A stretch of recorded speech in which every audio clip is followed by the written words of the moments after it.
ایک روایت میں فرمایا سبحان اللہ والحمد للہ ولا الہ الا اللہ واللہ اکبر، فرمایا جس نے یہ کلمہ پڑھ لیا اللہ رب العزت اس کے سارے گناہ معاف فرما دیتے ہیں۔ کتنا آسان ہے۔ اور پھر ایام ذی الحج میں پیارے محبوب نے ترغیب دی ہے کہ یہ پڑھا جائے، سبحان اللہ والحمد للہ ولا الہ الا اللہ واللہ اکبر، جس نے پڑھ لیا فرمایا اس کے سارے گناہ معاف ہو گئے، حتیٰ کہ اگر سمندر کی جھاگ کے برابر بھی کیوں نہ ہوئے پھر بھی اللہ نے معاف فرما دیے۔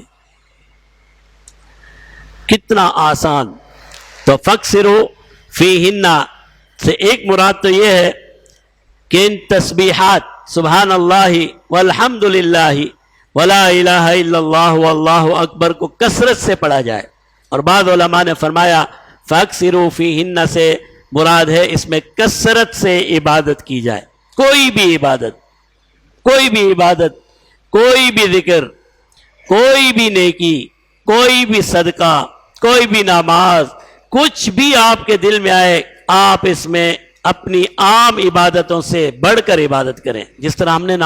رمضان المبارک میں کی ہیں۔ ایک تو ہماری روٹین کی عبادات ہے نا، اور ایک روٹین کی عبادات سے بڑھ کر کوئی وقت ایسا رکھ لیا جائے، اٹھتے بیٹھتے چلتے پھرتے اس تسبیح کو معمول بنایا جائے، اور اس کے ساتھ ساتھ روٹین کی عبادات کے ساتھ عبادات کو بڑھا لیا جائے۔ اب کون کون سی عبادت بڑھا لینی چاہیے؟ تو جناب نبی کریم صلی اللہ علیہ وسلم کی مبارک سنت ہے رات کو تہجد پڑھنا۔ اگر ہم رات کے آخری حصے میں اٹھ کر مثال کے طور پر 4:15 بجے نماز فجر کا آغاز ہوتا ہے کہ وقت کا آغاز ہوتا ہے 4:15 بجے یا 4:17 یا 4:19 جو بھی ہے،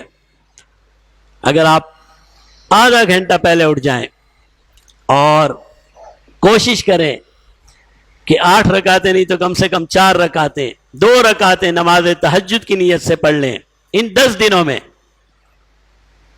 کوشش کریں کہ تہجد کی نماز ہو جائے۔ اگر اس وقت اٹھنا مشکل ہے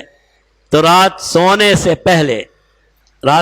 پہلے 4 رکعت، 6 رکعت، 8 رکعت، جتنی اللہ نے توفیق دی ہے، کچھ نہیں تو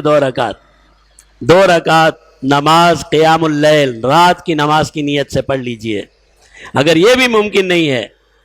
تو نماز عشاء کے بعد ہی کم سے کم 2 رکعت مزید پڑھ لیجئے۔ اگر یہ بھی ممکن نہیں ہے میرے طرح کے انسان کے لیے تو پھر اسے کم سے کم اتنا کرنا چاہیے کہ نماز فجر اور نماز عشاء باجماعت ادا کرے۔ نماز عشاء اور نماز فجر